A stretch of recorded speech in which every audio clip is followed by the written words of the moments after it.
The second I sat down at my desk the next morning, Stacy turned in her chair and looked at me. Not subtly, fully locked onto me. Well, I laughed and dropped my bag under the desk. You didn't even say good morning. I'm waiting on the gossip. I opened my laptop, mostly so I had something to do with my hands. It went well. That smile says it went better than well. I looked at her. Then I smiled even more, which was slightly embarrassing. Okay, yeah, it went really well. She leaned in a bit. Tell me everything.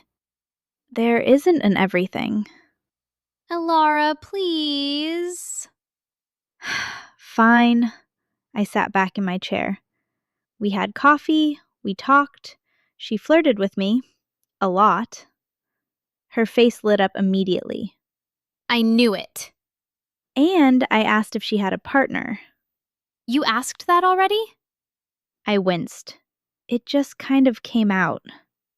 What did she say? I tried to sound normal.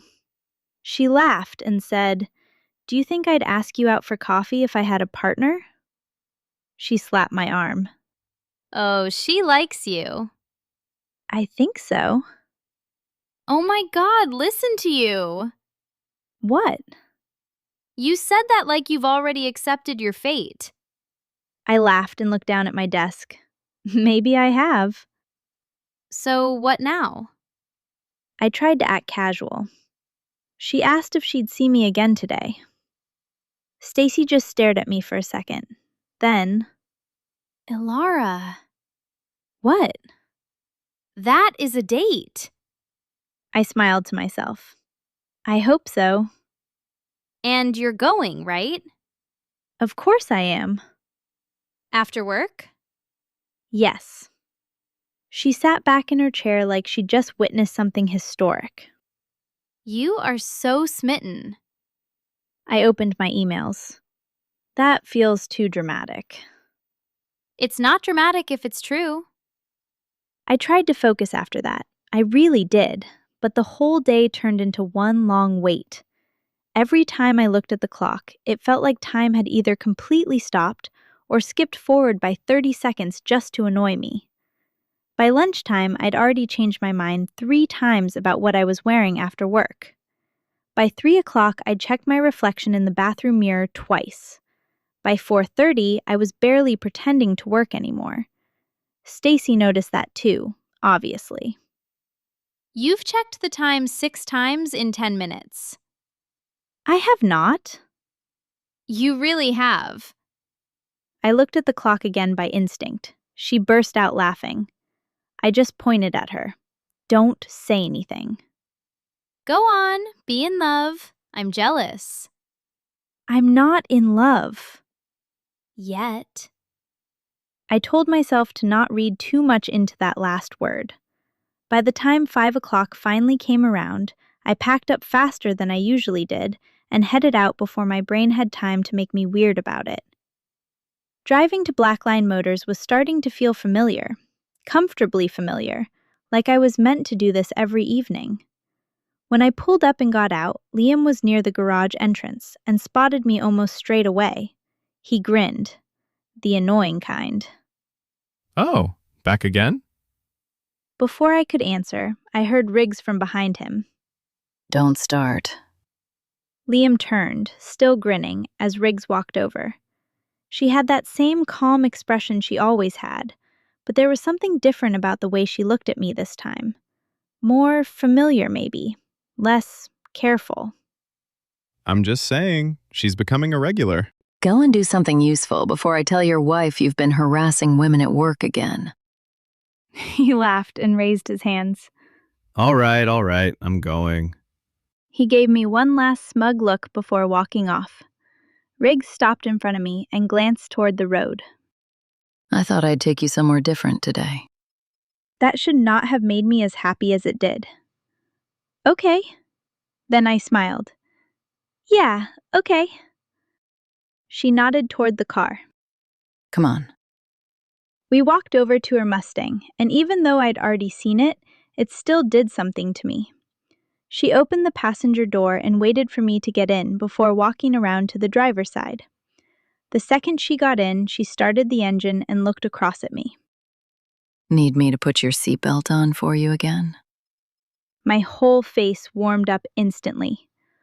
Oh, no, it's okay. I reached for it too quickly, got my hand caught awkwardly for a second, then managed to pull it across and click it in. Very smooth, Elara. That amused little smile appeared. You sure? I looked at her. You're enjoying this way too much. That would be telling. I shook my head, trying not to smile. So, where are we going? You'll see. That's not an answer. It's not supposed to be.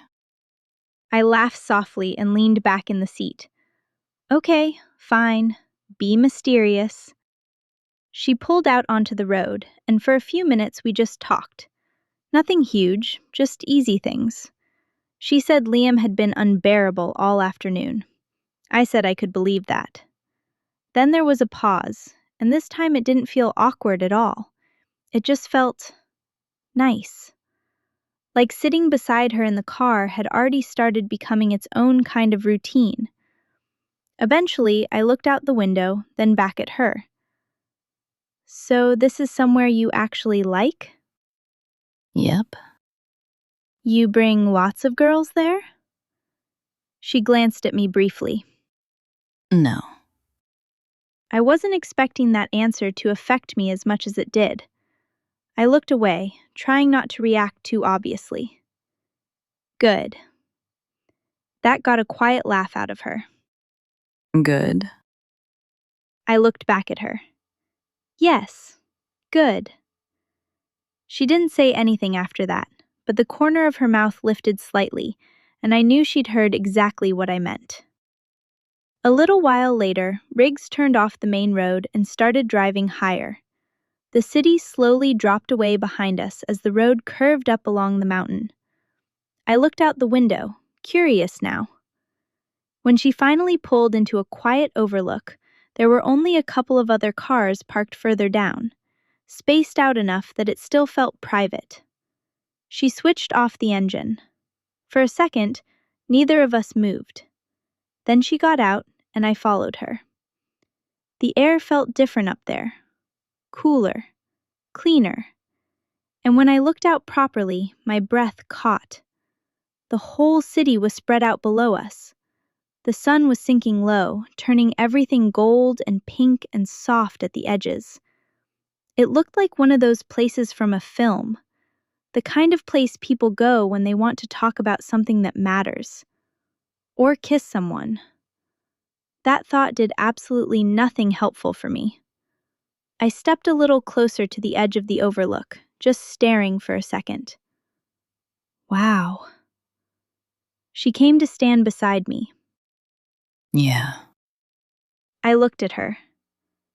This is where you come when you want to switch off? Sometimes. I looked back out at the city, then over at her again. It's beautiful. She was already looking at me when I turned. I know.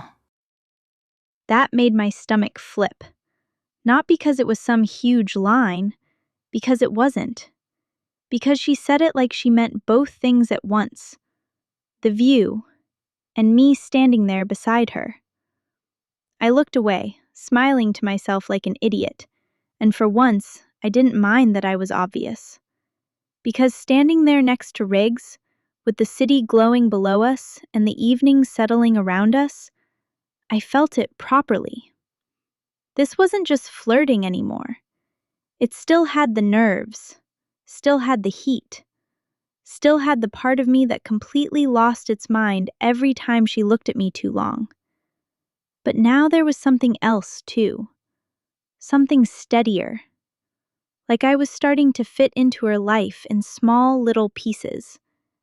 And maybe, if I was really lucky, she was starting to fit into mine, too.